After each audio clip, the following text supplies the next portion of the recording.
Hi, I'm Victoria Pendragon. Welcome to my alternate reality.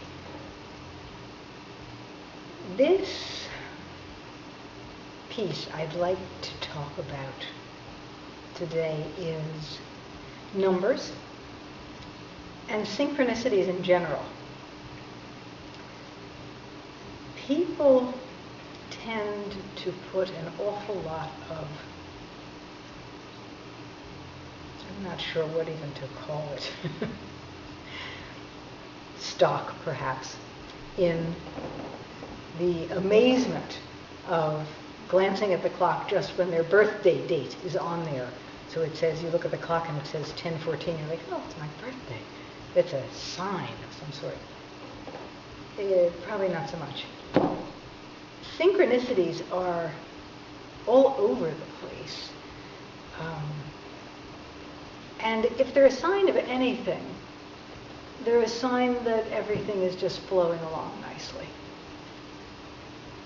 Your mind takes in a lot more than you're aware that it takes in. Our minds are remarkable. And we perceive things that we're not even aware we're perceiving. The body's quite aware that it's perceiving them and taking them all in and remembering them furthermore.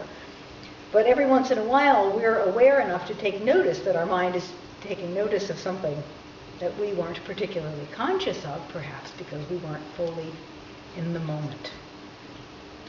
And numbers that turn up on digital clocks are one of those things. But words will sometimes show up, and you'll be talking about something and you'll pass a billboard that has the very thing you were talking about on it, like trauma center.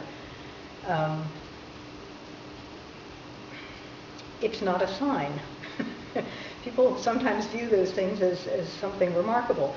They are really perfectly ordinary and part of the flow that you're in.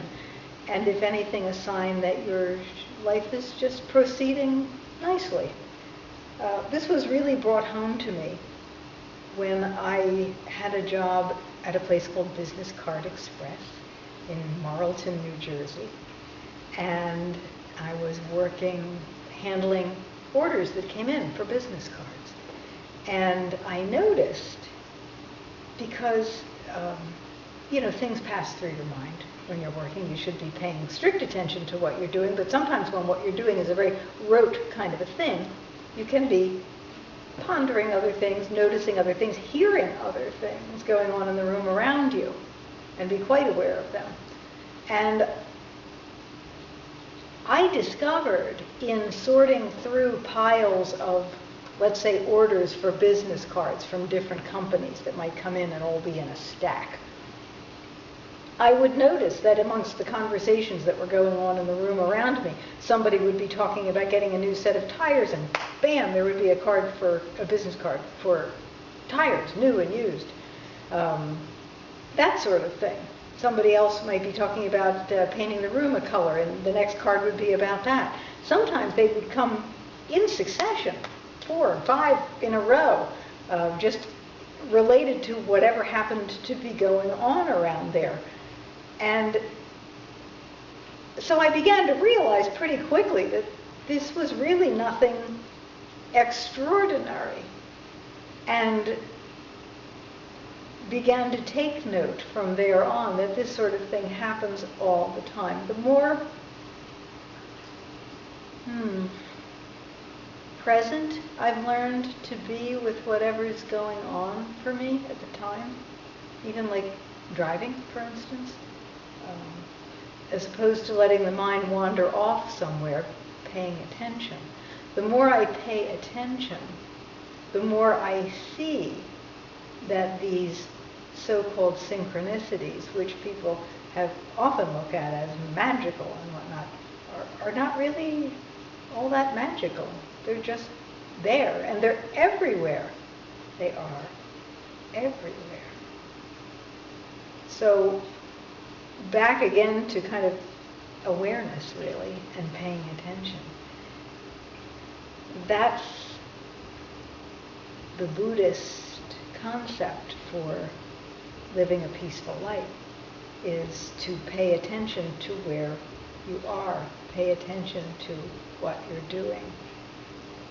And in fact, the end result of that is quite magical and does open you up to a very peaceful, calm, ideal kind of life. So these synchronicities that are everywhere are just part of that peace and calm that's available to you. And perhaps that might be a good way to look at them and to remind yourself, oh, I didn't know you were back there. That's what you went away. It's a nice way to remind yourself to be aware, to be peaceful, to be calm when these things come up. And I guess if I were to use them for anything, that would be what I used them for. As it is, I just take note of them and let them pass. And I'm always kind of happy when I see my birth date pop up on a digital clock. I take a moment to celebrate that because I'm really happy to be here. And I recommend celebration of the most ordinary things as frequently as possible, because that's another thing that tends to yield a happy life. The more you can, not just, okay, I'm all gratitude, fine. Nowhere near as good as celebration, though. It's one thing to be thankful for something, it's another thing to celebrate it. So you can have your gratitude, and I will just be like having a party. Because that makes life, it feels to me, even better. So celebrate the synchronicities and let them go. They're just part of your beautiful life. That's all they are. And that's enough, because life is enough. It's so rich. That's a layer of it, the synchronicities. That's a peek into the richness of the complexity of life, how interwoven it is, and how amazing it is. So just notice and celebrate. That's my advice for the day. I know that doesn't seem very interdimensional, but in fact, it is. Because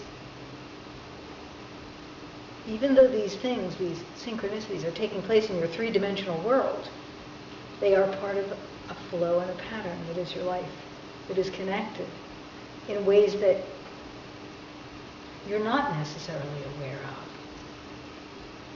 And perhaps they're also just there to remind you of that connection. And that is out of the ordinary. And yet, very ordinary. Enjoy.